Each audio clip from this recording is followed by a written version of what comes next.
Tudo aquilo que pode roubar o seu tempo, a sua energia e a sua paz é algo destrutivo para a sua vida. Grande parte das pessoas são reféns de ações que atrasam as suas vidas e limitam a sua capacidade de evolução física, social e profissional. E eu chamo essas ações de hábitos destrutivos. Eu vou te dar um exemplo. Redes sociais, passar horas na Netflix, refrigerante, junk food, açúcar, chocolate, conviver com pessoas que não agregam nada à sua vida, como por exemplo, amigos de balada, influenciadores, blogueiros, perfis de fofoca, perfis de meme, ações que te fazem perder tempo da sua vida, como rolar incansavelmente o feed das redes sociais, se preocupar muito mais com a vida do outro do que com a sua própria vida, culpar o mundo todo por tudo que acontece de ruim para você. Você já parou para pensar o quanto tempo você desperdiça com esse tipo de ação? Você tem ideia de quanta energia você gasta à toa com isso? Você tem ideia de que isso pode gerar uma sensação de que a vida de todo mundo é maravilhosa, mas a sua é uma porcaria? E no final das contas, isso roubar a sua felicidade? E se toda essa energia e tempo desperdiçado com hábitos destrutivos fossem canalizadas para ações que realmente importam e fazem diferença na sua vida? Você pode ter certeza que as coisas começarão a funcionar de uma outra forma para você. Mas para isso,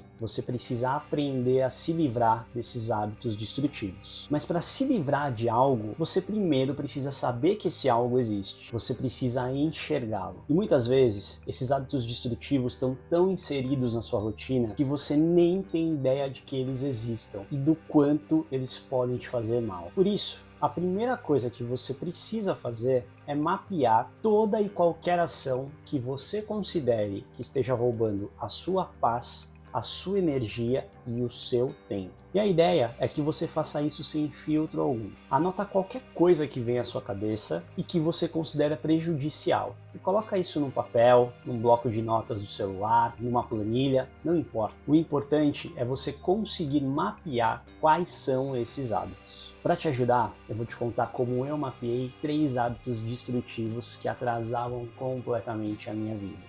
Usar o celular de forma incontrolável rouba muito do meu tempo. E isso me priva de momentos legais com a minha família, com os meus amigos e etc. Muitas vezes eu me pegava em algum evento social, quando eu percebia, eu estava deixando de interagir com as pessoas para ficar mexendo em alguma coisa aleatória no celular.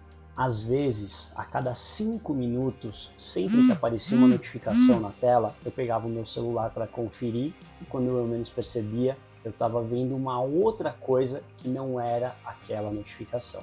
E essa ação de estar com o celular o tempo inteiro, sempre vendo alguma coisa, rouba muito do meu tempo. Um outro exemplo é seguir esses coaches de empreendedorismo. Toda vez que eu rolava o feed do Instagram, eu sempre dava de cara com algum perfil desse tipo. E aí eu entrava e começava a perceber que a vida desses caras é maravilhosa, que eles ganham dinheiro, moram em mansões, viajam o tempo inteiro, andam de Porsche para cima e para baixo. E eles a todo momento tentavam me convencer de que eu precisava comprar um curso deles para que eu fosse igual a eles. Aquilo me trazia uma sensação tão ruim de que eu era um completo idiota por não conseguir fazer o que eles faziam da forma tão fácil como eles diziam. Você não tem ideia do quanto aquilo roubava a minha paz. Quer mais um exemplo? Toda quarta noite é dia de futebol na TV. E sempre eu abria pelo menos uma, às vezes até 2 ou 3 cervejas durante o jogo. Mas no dia seguinte eu acordava completamente destruído por ter colocado álcool para dentro do meu corpo, por consequência o meu treino era prejudicado, a minha performance profissional era prejudicada e eu botava um monte de caloria que não precisava para dentro. Percebe que esses 3 exemplos que eu acabei de te falar roubam a minha paz, a minha energia e o meu tempo. Quando eu fiz o exercício de mapear quais eram os hábitos destrutivos que acabavam com a minha vida, tinham pelo menos uns 20 itens na minha lista. E alguns eu nem imaginava que pudessem me fazer mal. Mas quando você para para pensar, esses hábitos são tão óbvios que em 2 minutos de reflexão eles ficaram claros para você, da mesma forma que ficaram para mim. E depois que você tem a clareza de quais são esses hábitos que destroem a tua vida, você está pronto para ir para o próximo passo. Quebrar o meu celular não resolve o problema do uso descontrolado, porque eu preciso dele para trabalhar. Vai acontecer que eu vou ter que gastar dinheiro e comprar outro. O celular é só um meio, mas o que precisa ser alterado é o comportamento, eliminando o gatilho que me leva a executar aquela ação. Os gatilhos que me faziam usar o celular de forma descontrolada eram basicamente 3.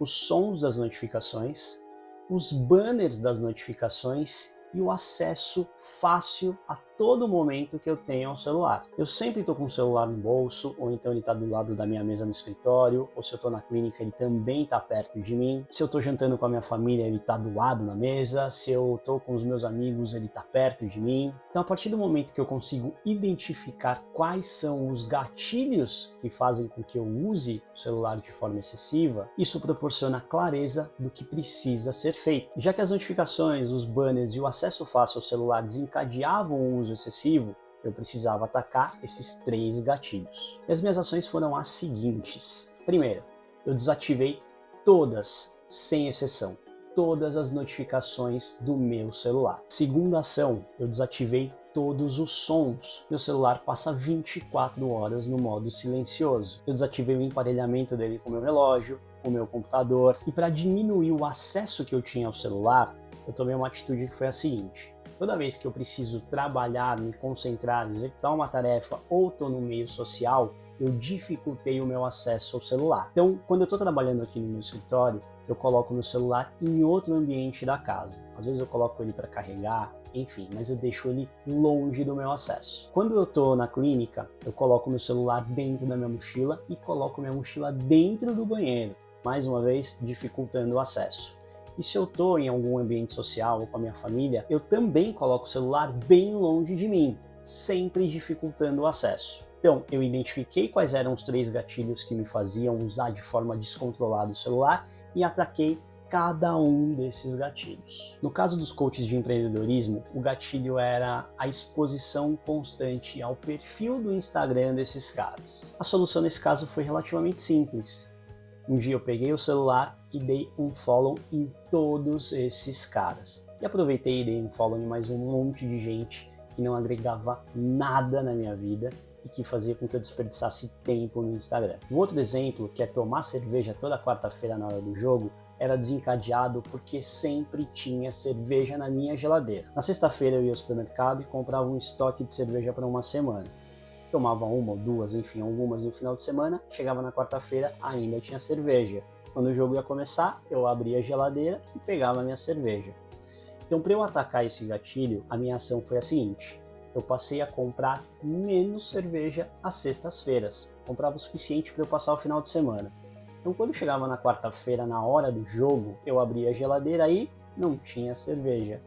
Eu não ia sair de casa às 9h30 da noite para comprar cerveja numa quarta-feira. Por consequência, eu passei a não tomar mais cerveja durante o jogo.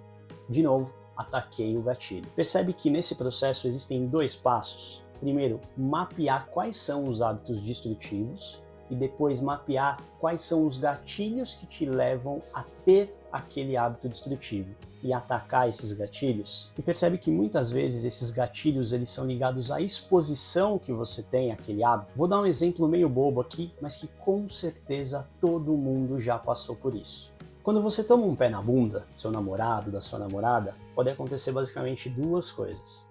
A primeira, você fica vendo as fotos da pessoa, continua seguindo ela no Instagram, continua vendo tudo que ela faz, conversa com os amigos em comum, pergunta sobre essa pessoa, frequenta os lugares que ela costuma frequentar. Enquanto isso você sofre, você se magoa, você se machuca, perde tempo, perde energia, perde a sua paz. Mas, se você apaga os contatos dessa pessoa, se você não segue mais ela nas redes sociais, inibe qualquer forma de contato com ela, sobreviver àquele pé na bunda se torna muito mais fácil e bem menos doloroso. E você consegue retomar a sua vida de uma forma muito mais rápida e mais fácil. Para que você consiga se libertar desses hábitos destrutivos e canalizar o seu tempo e a sua energia para as coisas que realmente importam na sua vida, você vai precisar mapear sem nenhum tipo de filtro toda e qualquer ação nociva para a sua vida. Depois, você vai precisar listar quais são os gatilhos que te fazem tomar aquela ação. Por último, você vai precisar criar estratégias para atacar aqueles gatilhos e diminuir a exposição àquelas ações. Quando você tem clareza sobre quais são os hábitos e os gatilhos, criar as estratégias se torna a parte mais fácil do processo. E por último, não adianta você tentar eliminar todos os hábitos destrutivos da sua vida de uma única vez. Isso só vai te fazer surtar. Você precisa fazer isso de forma gradual. Primeiro, o hábito que mais afeta a sua vida. Depois, o segundo hábito que mais impacta a sua vida e assim por diante. Invariavelmente, você vai falhar em algum momento, mas você precisa ter em mente o quanto aquele hábito te faz mal e você não pode se culpar por ter falhado em um dia. Mas o mais importante é que você, no dia seguinte, retome a sua estratégia e continue o seu processo.